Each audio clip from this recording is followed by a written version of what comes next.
إن الحمد لله والصلاة والسلام دائما على صاحب مقام محمود والحوض المورود سيدنا ونبينا شفيعنا حبيبنا مولانا محمد وعلى آله وأصحابه وأزواجه وذرياته وأهل بيته أجمعين. أما بعد فأعوذ بالله من الشيطان الرجيم. بسم الله الرحمن الرحيم. يا أيها الذين آمنوا اتقوا الله وابتغوا إليه الوسيلة وجاهدوا في سبيله. صدق اللہ العظیم. بارگاہ رسالت والے رسالت میں ایک مرتبہ درود پاک کا نذرانہ پیش فرمائیے گا. اللہم صلی علی سیدنا نبینا شفیعنا حبیبنا مولانا محمد وعلی آل محمد کما تحب وترضى بأن تصلوا علیہ. صلاۃ والسلام علیک یا رسول اللہ. صلاۃ والسلام علیک یا حبیب اللہ. یا ایھا الذین آمنوا اتقوا اللہ. اے ایمان والو اللہ سے ڈرو، تقوی اختیار کرو، پرہیزگاری اختیار کرو.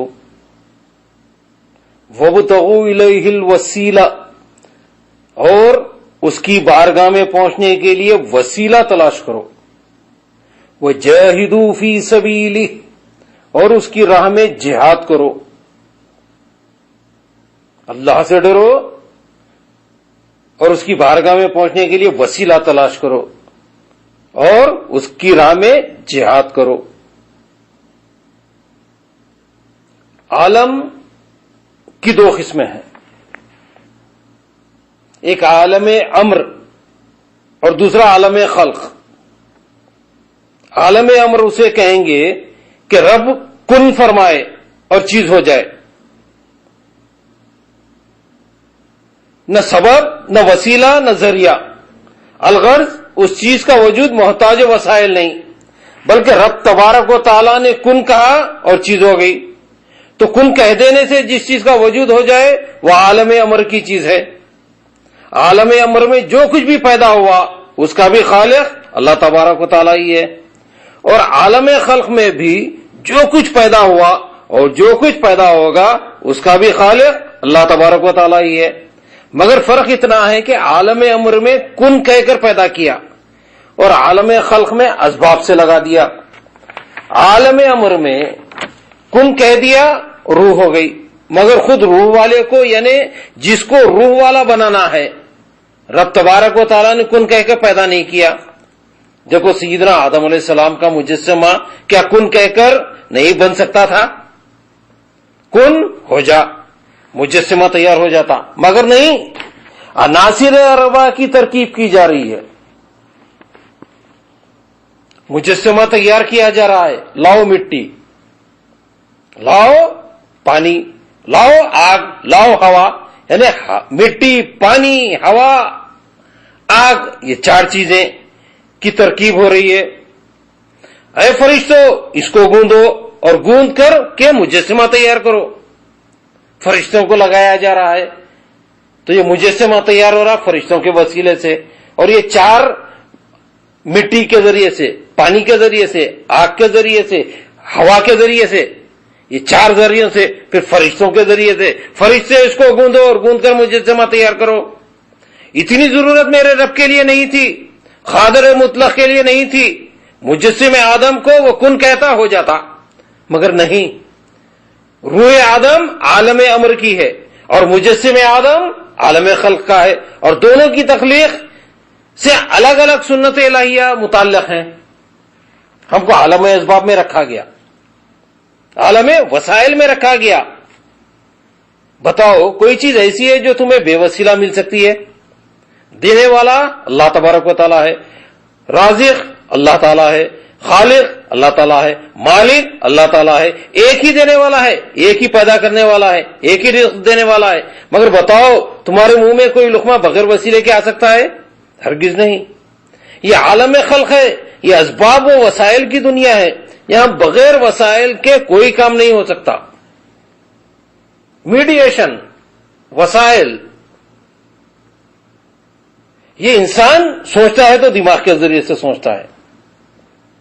یہ انسان بولتا ہے تو زبان کے ذریعے سے بولتا ہے، یہ انسان دیکھتا ہے تو آنکھ کے ذریعے دیکھتا ہے، سنتا ہے تو کان کے ذریعے سے سنتا ہے، چلتا ہے تو پیر کے ذریعے سے چلتا ہے، کام کرتا ہے تو ہاتھ کے ذریعے سے کرتا ہے، یہاں عالم وجود میں آیا ہے تو ماں باپ کے ذریعے آیا ہے، اپنی زندگی بچاتا ہے تو آب و ہوا کے ذریعے بچاتا ہے، اور حال یہ ہے کہ سارے ذرائع خدا نہیں بلکہ سب غیر خدا ہیں، جتنے ذرائع ہیں سب غیر خدا، لکھتا ہے قلم کے ذریعے سے،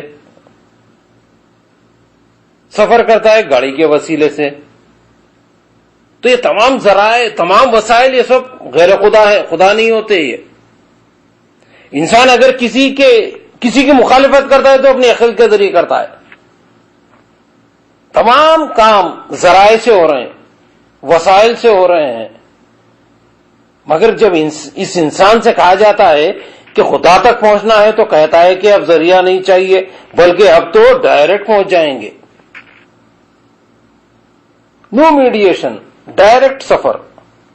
اللہ تبارک و تعالیٰ کی قدرت تو یہ ہے کہ وہ سب کچھ براہ راست بلا وسیلہ سب کچھ دے دے، اللہ بغیر وسیلے کا سب کچھ کر سکتا ہے، مگر قانون یہ ہے کہ واسطوں اور وسیلوں سے کام ہو۔ دنیا عالم اسباب ہے، ہم لوگ اسباب سے وابستہ ہیں، وسائل سے وابستہ ہیں، پروردگار قادر ہے بارش کی طرح بچے آسمان سے برسا دے، دانا بھوسا چاول روٹی غذا اجناس آسمان سے گرا دے، مگر قانون یہ ہے کہ بچے ماں باپ کے ذریعے سے اجناس دانا چاول تمام چیزیں کاشتکار کے توسل سے پیدا ہو۔ انسان عمارت کی معمولی بلندی پر بغیر ذریعہ نہیں آ سکتا، تو خدا تک بغیر ذریعے کیسے پہنچ جائے گا؟ اس وقت کا تصور کرو جب آپ کے ہاتھوں میں طاقت نہ ہوگی، جب آپ کے پیروں میں توانائی نہ ہوگی، جب آپ کو چلنے پھرنے کا اختیار نہ ہوگا، یعنی جب روح نکال لی جائے گی، ایسے وقت میں آپ کو اپنے مکان سے قبرستان تک کا ایک سفر کرنا ہے۔ ہم دیکھتے ہیں کہ ایمان والوں کے کندھے پر آپ جا رہے ہیں، دیکھیے نہلایا جا رہا ہے مگر دوسرے نہلا رہے ہیں، کفن پہنایا جا رہا ہے مگر دوسرے پہنا رہے ہیں، الغرض ایمان والوں کے کندھے پر آپ وہاں پہنچ رہے ہیں، عزت و احترام کے ساتھ آپ کو اتارا جا رہا ہے۔ جب انسان خبر کی منزل تک ڈائریکٹ نہیں پہنچ سکتا ہے تو اللہ تبارک و تعالیٰ تک ڈائریکٹ کیسے پہنچے گا؟ نیچے سے اوپر اگر کوئی جا رہا ہے تو وہ زینے کے ذریعے سے جا رہا ہے، واسطہ اختیار کرنے پر وہ مجبور ہوتا ہے، بغیر واسطہ اوپر نہیں جا سکتا، رسی کے ذریعے، سیڑھی کے ذریعے، ایلیویٹر کے ذریعے، ایسکیلیٹر کے ذریعے، لفٹ کے ذریعے یا کسی کے کندھے کے واسطے سے اوپر آتا ہے، ہیلی کاپٹر کے ذریعے اوپر آتا ہے، لیکن اگر کسی کو اوپر سے ڈھکل دیں تو وہ ڈائریکٹ پہنچ جاتے ہیں نیچے، ڈائریکٹ بغیر وسیلے کے، زینے کی ضرورت نہیں، رسی کی ضرورت نہیں، ہیلی کاپٹر کی ضرورت نہیں۔ اب اگر کوئی کہے کہ میں واسطے سے سفر کر رہا ہوں تو سمجھ لینا کہ نیچے سے اوپر جا رہا ہے، اس لیے کہ نیچے سے اوپر بغیر واسطے کوئی جا ہی نہیں سکتا، اور اگر کوئی کہے کہ میں تو ڈائریکٹ سفر کر رہا ہوں تو یقین کر لینا کہ وہ اوپر سے نیچے آ رہا ہے۔ یہاں ذہن نشین رہے کہ جو نیچے سے اوپر جا رہا ہے اس کی آخری منزل اعلیٰ علیین ہے، اور جو اوپر سے نیچے آ رہا ہے اس کی آخری منزل اسفل سافلین ہے۔ منزل بدل گئی، سفر کا انداز بدل گیا۔ اعلیٰ علیین عالم برزخ میں سب سے اونچے درجے کا نام ہے، اور اسفل سافلین عالم برزخ کے جہنم کے سب سے نیچے درجے کا نام ہے۔ اسباب کا ترک نہ کرنا اور اس کو استعمال کرنا شرک نہیں۔ آپ اسباب کو اختیار کر رہے ہیں، وسائل کو اختیار کر رہے ہیں تو یہ شرک نہیں، مگر اسباب کو مؤثر بھی ذات ماننا شرک ہے۔ اللہ تبارک و تعالیٰ تک پہنچنے کا صحیح راستہ یہی ہے کہ بزرگوں کے واسطے سے پہنچا جائے، اور اس صحیح راستے کو ابلیس خوب جانتا ہے، لہذا وہ رکاوٹ ڈالتا ہے کہ اگر یہ چلنے والا اسی راستے پر چلتا رہے تو یقیناً اللہ تبارک و تعالیٰ تک پہنچ جائے گا، اور جو چھوڑ کر جا رہے ہیں انہیں ابلیس نے بھی چھوڑ دیا۔ جاؤ، کہاں جاؤ گے؟ وہیں تو جا رہے ہیں جہاں ہمیں بھیجنا ہے۔ وسیلہ بنانے کی ضرورت اس لیے بھی پیش آئی کہ جس کی بارگاہ میں وسیلہ بنایا جا رہا ہے وہ بارگاہ ہماری نگاہ میں عظیم ہے. ہم جس کی بارگاہ کے گناہگار ہیں اس کے رحمان و رحیم ہونے میں شبہ نہیں، اس کی رحمت کی کوئی انتہا نہیں، مگر وہ قہار و جبار بھی ہے، اس کے خیر و جبر کی بھی کوئی انتہا نہیں. لہذا ہمیں کسی ایسے کی تلاش ضرور کرنی پڑے گی جو ایسا رحیم و کریم ہو کہ ان جرموں اور گناہوں کے باوجود اپنے دامن میں پناہ دینے کے لیے تیار ہو، راضی ہو. اور صرف اتنا ہی نہیں بلکہ اس کا اعزاز بارگاہ خداوندی میں اتنا ہو جب وہ کچھ کہے تو رب تبارک و تعالیٰ کا فضل اسے راضی کر دے. جس کی تلاش ہو اس کا تعلق ادھر سے بھی ہو ادھر سے بھی ہو. دیکھو صحابہ نے رسول کو راضی کیا، تابعین نے صحابہ کرام کو راضی کیا، تبع تابعین نے تابعین کو راضی کیا، ائمہ مجتہدین نے ان کو راضی کیا. تو یہ سلسلہ چلا آ رہا ہے، یہ ایک سلسلہ ہے. وسیلے کے لیے تین باتیں ضروری ہیں. ایک وہ جس کو بارگاہ میں وسیلہ بنایا جائے، دوسرا وہ جس کو وسیلہ بنائے، تیسرا وہ جو وسیلہ بنائے. اللہ وہ ہے جس کی بارگاہ میں وسیلہ بنائے، رسول وہ ہیں جن کو ہم نے وسیلہ بنایا، ہم وہ ہیں جو وسیلہ بنانے والے ہیں، یعنی وسیلہ اختیار کرنے والے اور وسیلہ چاہنے والے. یہ کہا جاتا ہے کہ وسیلے سے مراد اسلام، ہمارے نیک اعمال، ہماری نمازیں، ہمارے روزے، ہمارے زکوٰۃ، ہمارا حج، ہمارا خیر خیرات، یہ سب وسائل ہیں. مگر اتنا تو یقین کے ساتھ معلوم ہو گیا کہ چاہے تم کسی کو بھی وسیلہ بناؤ مگر وہ وسیلہ خدا نہیں بلکہ غیر خدا ہی ہے.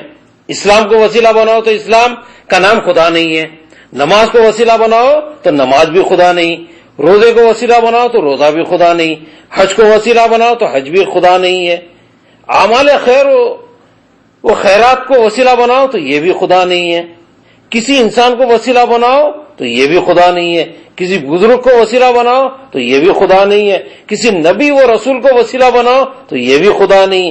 جس کو بھی وسیلہ بناؤ یقینی ہے کہ وسیلہ غیر خدا ہے، خدا نہیں.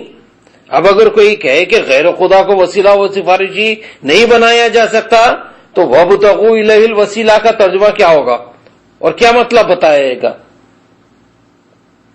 آیت کریمہ کے الفاظ پر غور کرو.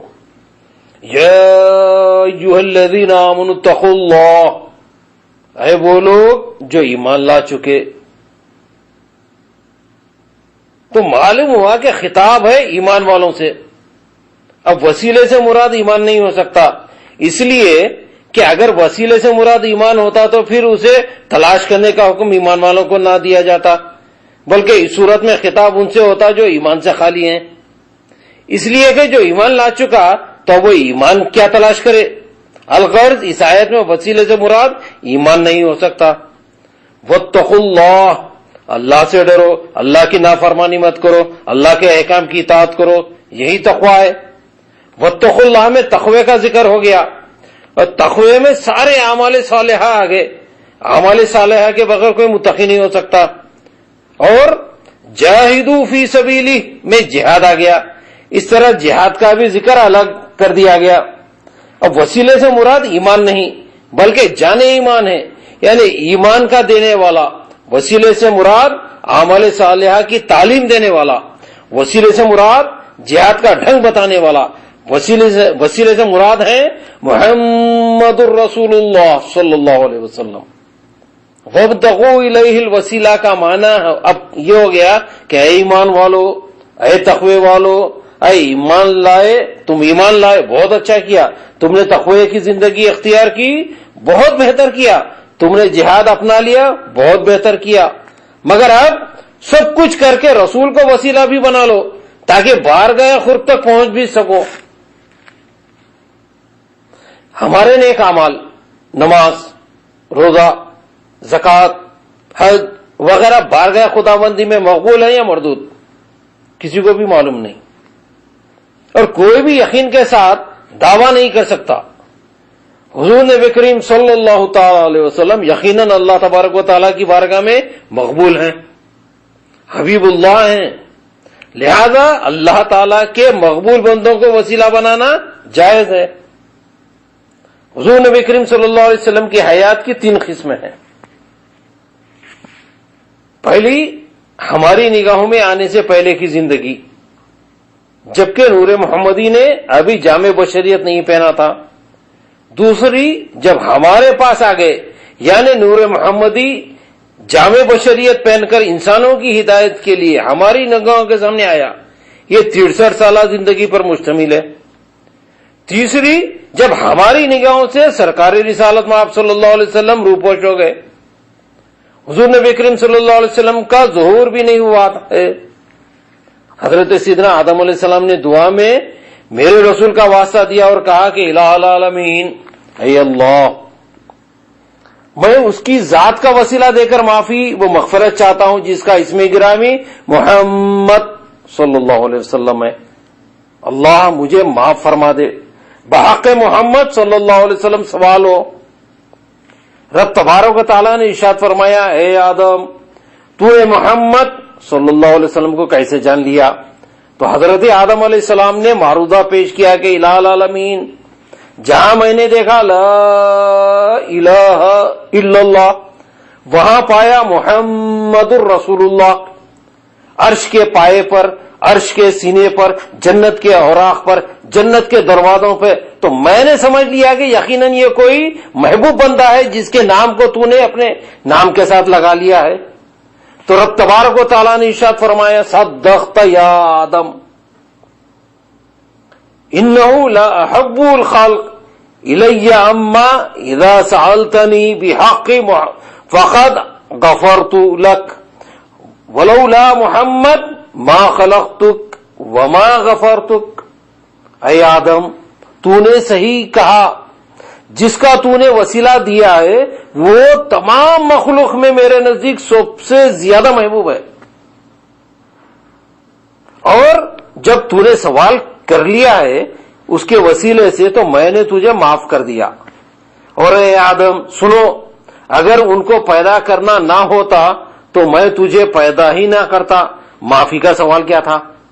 سیدنا آدم علیہ السلام نے اس وقت وسیلہ بنایا جب نور محمدی صلی اللہ علیہ وسلم جامع بشریت میں نہیں آیا تھا۔ سیدنا امام اعظم رضی اللہ تعالیٰ عنہ خود ہی اپنے قصید نعمانیہ کے اندر تشریح پیش کر رہے ہیں، انت الذی لما توسل آدم من ذلت بک فعازا وہو آباک۔ اے اللہ کے رسول، آپ کی شان وہ ہے کہ سیدنا آدم نے آپ کو اپنی مغفرت کا وسیلہ بنایا۔ قصید نعمان حضرت سیدنا امام اعظم ابو حنیفہ، وَبِكَ الْخَلِيلُ دعا فعادت نارہ بردن وخد خمدت بنوری بحق۔ اے اللہ کے رسول، حضرت خلیل کے اوپر جو آتش کدہ نمرود گل کدہ بن گیا، اس کی وجہ آپ کا نور تھا جو پیشانی ابراہیم میں چمک رہا تھا۔ فیصلہ ہو گیا، ادھر نار کے شعلے اٹھ رہے ہیں اور ادھر نور محمدی صلی اللہ علیہ وسلم کے لیے حضرت ابراہیم جا رہے ہیں۔ نار و نور کا جھگڑا شروع ہو گیا اور قدرت نے فیصلہ کر دیا کہ ساری دنیا نار بن جائے، ایک نور کافی ہے۔ حضرت امام اعظم ابو حنیفہ رضی اللہ تعالیٰ عنہ فرماتے ہیں، اور اے اللہ کے رسول، حضرت ایوب پر جب پریشانی آئی تھی تو انہوں نے آپ کے وسیلے سے دعا کی تھی، اور اے اللہ کے رسول، حضرت موسیٰ بھی ہمیشہ آپ کا وسیلہ پکڑتے رہے اور قیامت میں وہ آپ کی حمایت کے طلبگار ہوں گے۔ حضرت عبداللہ بن عباس رضی اللہ تعالیٰ عنہما فرماتے ہیں، پہلے جتنے امتیں تھے ان کا یہ دستور تھا، ان کا یہ طریقہ تھا کہ دشمنوں پر کامیابی میرے رسول کے واسطے مانگا کرتی تھی، اور یہ سلسلہ جاری رہا یہاں تک کہ رسول سب سے اچھی امت میں، سب سے اچھے زمانے میں، سب سے اچھے اصحاب میں، سب سے اچھے شہر میں مبعوث فرمائے گئے۔ حضرت سیدنا موسیٰ علیہ السلام اور توریت کے ماننے والے کہا کرتے تھے اللہم انصرنا علیہم بالنبی المبعوث فی آخر الزمان الذی نجد صفتہ فی التوراۃ. اے اللہ ہم کو کامیاب کر دے، ان دشمنوں پر غالب کر دے اس نبی کے واسطے سے جو آخری زمانے میں مبعوث ہونے والے ہیں اور جن کی یہ صفتیں ہم توریت میں پا رہے ہیں.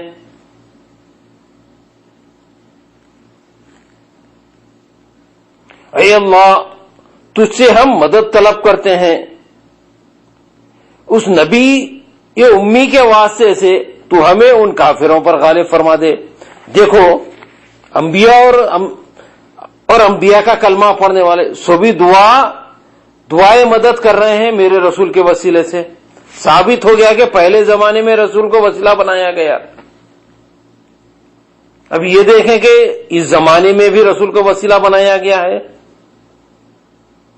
تو یہ رسول کی ولادت سے پہلے تو وسیلہ بنایا گیا سیدنا آدم علیہ السلام. اب یہ دیکھیں کہ اس زمانے میں بھی رسول کو وسیلہ بنایا گیا ہے. ابن ماجہ باب الصلاۃ الحاجہ میں حضرت عثمان بن حنیف فرماتے ہیں کہ حضور نبی کریم صلی اللہ علیہ وسلم کی بارگاہ میں ایک نابینا صحابی حاضر ہوئے اور عرض کیا کہ اے اللہ کے رسول صلی اللہ علیہ وسلم ہمارے لیے آپ دعا کر دیجئے. حضور نبی کریم صلی اللہ علیہ وسلم کو وسیلہ بنایا جا رہا ہے. آپ نے دعا سکھائی کہ اللہ تبارک و تعالیٰ کی بارگاہ میں 2 رکعت نماز پڑھو اور نماز پڑھنے کے بعد دعا یوں کرنا. نماز کے بعد یہ دعا سکھائی جا رہی ہے اللہم انی اسألک واتوجہ الیک بنبیک محمد نبی الرحمہ. اے اللہ میں سوال کرتا ہوں تجھ سے اور اے اللہ میں متوجہ ہوتا ہوں تیری طرف اس نبی کے صدقے سے سوال کر رہا ہوں اس نبی کے وسیلے سے جن کا نام محمد ہے صلی اللہ علیہ وسلم اور جو نبی رحمت ہے جو رحمت والے نبی ہیں ان کو وسیلے سے بات مکمل تھی. مگر دعا بھی ختم نہیں ہوئی. پھر یہ کہنا یا محمد انی قد توجہت بک الی ربی فی حاجتی ہذی لتقتضی اللہم فشفع. یا محمد صلی اللہ علیہ وسلم میں متوجہ ہوتا ہوں آپ کے وسیلے سے اپنے رب کی طرف تاکہ میری یہ حاجت اور میری یہ ضرورت آپ کے صدقے میں اللہ تبارک و تعالیٰ پوری فرما دے. اے اللہ تو اپنے رسول کی سفارش کو میرے حق میں قبول فرما لے. یعنی اے اللہ میں نے اپنے رسول کو مخاطب کر کے ان کو سفارش کے لیے ہاتھ اٹھوا دیا اور اب تو ان کی سفارش کو میرے حق میں قبول فرما لے. سرکار کے لیے یہ بھی آسان تھا کہ لعاب دہن لگاتے روشنی آ جاتی. سرکار کے لیے یہ بھی آسان تھا کہ ہاتھ رکھ دیتے روشنی آ جاتی. حضور نبی کریم صلی اللہ علیہ وسلم جب حضرت قتادہ کی نکلی ہوئی آنکھوں کو حلقے چشم میں رکھ کر درست کر سکتے ہیں تو آپ ان کی آنکھوں کے ساتھ بھی ایسا سلوک فرما سکتے تھے. لیکن اگر رسول لعاب دہن لگا دیتے تو یہ ایک واقعہ بن کر ہمارے سامنے آتا اور ہم رسول کے اختیار کے آگے سر نیاز جھکا دیتے. مگر ہمیں کیا ملتا؟ ہم وسیلے کی اہمیت کو کیسے سمجھتے؟ سرکار ہمیں کچھ دینا بھی چاہتے ہیں، وسیلوں کو سمجھانا چاہتے ہیں. اس لیے یہ دعا قیامت تک مسلمانوں کو سکھائی گئی ہے. اس میں ندا بھی ہے، وسیلہ بھی ہے اور حضور نبی کریم صلی اللہ علیہ وسلم سے مدد بھی مانگی گئی ہے. ہماری نگاہوں سے روپوش ہونے کے بعد بھی حضور نبی کریم صلی اللہ علیہ وسلم کو وسیلہ بنایا گیا. حضور نبی کریم صلی اللہ علیہ وسلم کا مقدس سراپا ابھی ہماری نگاہوں کے سامنے ہے. روح مبارک ایک آن کے لیے بمقتضائے کل نفس ذائقۃ الموت نکالی جا چکی ہے. سیدنا صدیق اکبر رسول کی نعش مبارک کی بارگاہ میں حاضر ہیں اور پھر چہرے مبارک کو دیکھ کر کیسی پیاری بات کہتے ہیں وَلَوْ أَنَّ مَوْتَكَ كَانَ اخْتِيَارَ رَبًّا نَجَدْنَا لِمَوْتَكَ بِالنُّفُوسِ. اے اللہ اگر آپ کی موت کا عوض کچھ ہمارے اختیار میں ہوتا تو ہم اس حال کو دیکھنے کے لیے راضی نہ ہوتے اور اپنے کو قربان کر دیتے. اذکرنا عند ربک یا محمد، اے محمد صلی اللہ علیہ وسلم اپنے رب کے یہاں ہمیں بھولنا اور فراموش نہ کرنا، ہمیں اپنے رب کے حضور میں یاد کرنا ہمارا ذکر. صدیق اکبر روح نکلنے کے بعد رسول سے کہہ رہے ہیں اور ہمیں یہ عقیدہ دے رہے ہیں کہ جس اسلام کو ہم نے رسول سے پایا، اس اسلام کا عقیدہ یہ ہے کہ رسول یہاں بھی ہمارے کام دے رہے ہیں اور اس رسول ہی وہاں بھی کام دیں گے. ایک مرتبہ عہد فاروقی کے اندر قید پڑ گیا، بارش نہیں ہو رہی تھی. صحابی رسول حضرت بلال ابن حارث رسول اللہ صلی اللہ علیہ وسلم کی بارگاہ میں پہنچے اور کہتے ہیں اے اللہ کے رسول، آپ کی امت پریشان ہے، بارش نہیں ہو رہی ہے، حضور دعا فرمائیں. دعا تو حضرت بلال خود بھی کر سکتے تھے مگر وسیلہ بنایا جا رہا ہے. سرکار عربی نے خوب دکھا دیا اور حضرت بلال کو بارش کی خوشخبری سنائی اور کہا کہ عمر کو جاؤ میرا سلام کہو. اور جب حضرت فاروق اعظم کی بارگاہ میں حضرت بلال پہنچے اور انہوں نے خبر دی تو وہ رونے لگے. بہرحال انہوں نے اس وسیلے کو اپنے عمل سے جائز قرار دیا. اور ایسے ہی ایک مرتبہ قحط کا زمانہ آیا تھا. حضرت عائشہ صدیقہ رضی اللہ تعالیٰ عنہ کی بارگاہ میں لوگ آئے تھے، معروضہ پیش کیا کہ بارش نہیں ہو رہی ہے، کچھ تدبیر بتائیں. ام المومنین حضرت عائشہ صدیقہ رضی اللہ تعالیٰ عنہ فرماتی ہیں کہ رسول کا جو مزار پاک ہے اس کے اوپر والی چھت میں سوراخ کر دو کہ رسول کا مزار اور آسمان کے بیچ میں کوئی چیز حائل نہ ہو. ام المومنین حضرت عائشہ صدیقہ رضی اللہ تعالیٰ عنہ زبردست فقیہ اور محدث تھیں. انہوں نے یہ تدبیر بتائی. جب قوم نے ایسا کر دیا خوب جھوم کے بارش ہوئی. سارے صحابہ نے اس طریقے استعانت، اس طریقے استمداد، اس طریقے توسل پر کوئی اعتراض نہیں کیا. گویا خاموش ہو کر سبوں نے اجماع کی مہر لگا دی. اس کو اصحاب فن کہتے ہیں کہ یہ اجماعی سکوتی ہے، یہ اجماع سکوتی ہے. تمام صحابہ کرام اس پر راضی ہیں.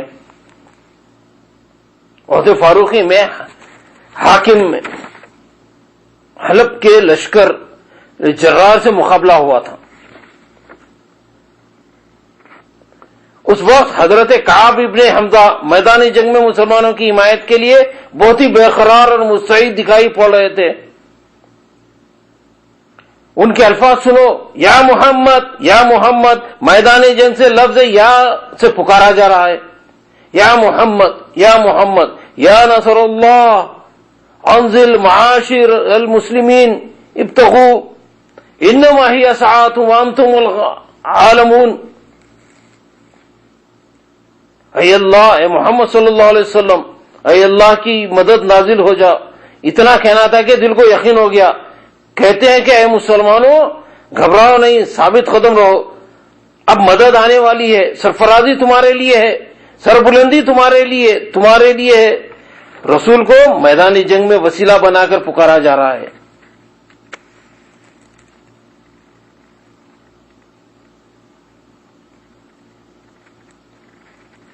یا محمد یا نصر اللہ انزل معاشر المسلمین ابتغوا انما ہی ساعات وانتم العالون. حضرت سیدنا فاروق اعظم اپنے عہد خلافت میں حضرت عبداللہ کے ذریعے خط حضرت ابو عبیدہ کے پاس بھیج رہے ہیں اور حضور صلی اللہ علیہ وسلم کے وسیلے سے دعا بھی فرماتے ہیں. پھر وہ جب بارگاہ رسالت میں حاضری کے لیے جاتے ہیں تو وہاں حضرت عباس، حضرت علی، حضرت حسنین بھی موجود ہیں. انہوں نے ان سے بھی دعا کی درخواست کی. انہوں نے دعا فرمائی، اللہم نتوسل بہذا النبی المصطفیٰ ورسول المجتبی الذی توسل بہ آدم فاحببت دعوتہ. اے اللہ، ہم اس رسول مصطفیٰ اور نبی مصطفیٰ کے وسیلے سے دعا کر رہے ہیں. وہ نبی ہیں جن کے وسیلے سے حضرت آدم نے دعا کی تھی، تو نے ان کی دعا قبول فرما لیا تھا. تو بتائیے وسیلہ بنایا گیا کہ نہیں بنایا گیا؟ حضرت علی اطمینان کی بات کرتے ہیں کہ اللہ ان کی دعاؤں کو رد نہ فرمائے گا. حضرت علی، حضرت عباس، حضرت حسنین رضی اللہ تعالیٰ عنہم کی دعاؤں کو اللہ تبارک و تعالیٰ نے اس لیے رد نہ فرمائے گا کہ یہ اس نبی کا وسیلہ دے رہے ہیں جو نبی خدا کی بارگاہ میں اکرم الخلق ہیں، ساری مخلوق میں سب سے زیادہ مکرم ہے۔ سیدنا امام اعظم ابو حنیفہ رضی اللہ تعالیٰ عنہ نے تو بڑی پیاری بات کہی، یا سید السادہ جیتو کا خاصدن ارجو رضا کا واحتمی بھی حماک، اے پناہ دینے والوں کے پناہ دینے والے، ہم آپ کی بارگاہ میں بالقصد آئے ہیں، آپ کی رضا چاہتے ہیں اور آپ کی حمایت کے طلبگار ہیں۔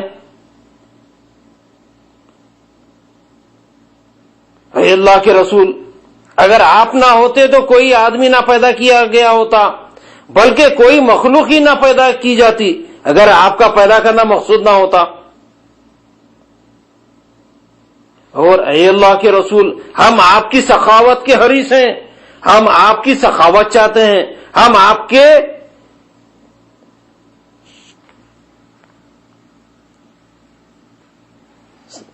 کی بارگاہ میں وسیلہ پیش کرتے ہیں۔ اے میرے رسول، ہم آپ کے بھکاری ہیں، اے محبوب، ہم آپ کی بارگاہ میں نہ آئیں تو کہاں جائیں؟ اس لیے کہ ابو حنیفہ کے لیے دنیا میں آپ کے سوا کوئی نہیں ہے۔ ذرا غور تو کرو، یہ وسیلہ مانگا کہ نہیں مانگا؟ علامہ عبد الرحمن جامی وسیلہ رسول اختیار کرتے ہوئے فرماتے ہیں، آپ کی جدائی سے اے اللہ کے رسول عالم کی جان نکل جا رہی ہے، تو اے اللہ کے نبی رحم فرمائیے، اے اللہ کے نبی رحم فرمائیے۔ علامہ جامی نے نبی سے ایک تو رحم مانگا، دوسرے یا کہہ کر پکارا، اے اللہ کے رسول میں غریب ہوں، میں دنیا میں آپ کے سوا کسی کو اپنا حبیب نہیں رکھتا۔ اے اللہ کے رسول ہم گناہوں کا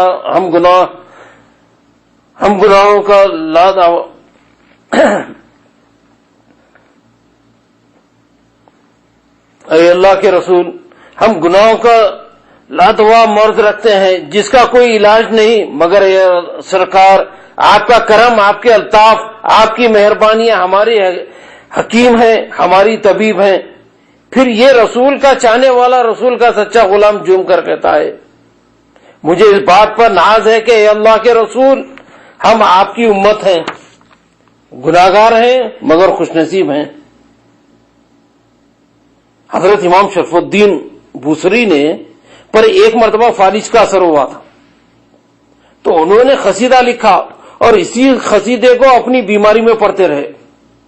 امام شرف الدین بوسری رسول اللہ صلی اللہ علیہ وسلم کے وسیلے سے دعائیں کرتے رہے اور گریہ کرتے رہے۔ ایک مرتبہ انہوں نے خواب میں دیکھا کہ سرکار رسالت مآب صلی اللہ علیہ وسلم آئے ہوئے ہیں اور آ کر چادر اڑا دی۔ حضور نبی کریم صلی اللہ علیہ وسلم نے پہلے ان کے مفلوج بدن پر اپنے دست مبارک کو پھیر دیا اور چادر اڑائی۔ جب آنکھ کھلتی ہے تو چادر موجود ملتی ہے، دیکھا مرض دور ہو چکا ہے، سوچا کسی سے کہنا نہیں چاہیے، یہ راز کی بات ہے، مگر دوستوں ایک مجذوب مل گئے، انہوں نے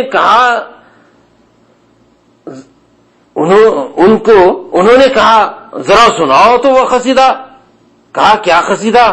کہا جس کا مطلب یہ ہے، جس کا پہلا شعر یہ ہے اور دوسرا شعر یہ ہے۔ یہ بیچارے مجبور ہو گئے، کہا کیسے تمہیں معلوم ہے؟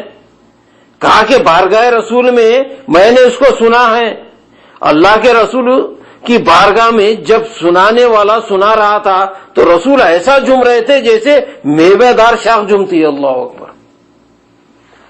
اور رسول نے اس پڑھنے والے کو ازراہ کرم ایک چادر بھی اڑا دی تھی، تو وہ چادر والا قصیدہ مشہور ہو گیا، وہی قصیدہ بردہ شریف ہے، یعنی وہ قصیدہ جو بارگاہ رسالت میں اتنا مقبول ہو گیا کہ سرکار نے اپنی چادر مبارک انعام میں عطا فرمائی۔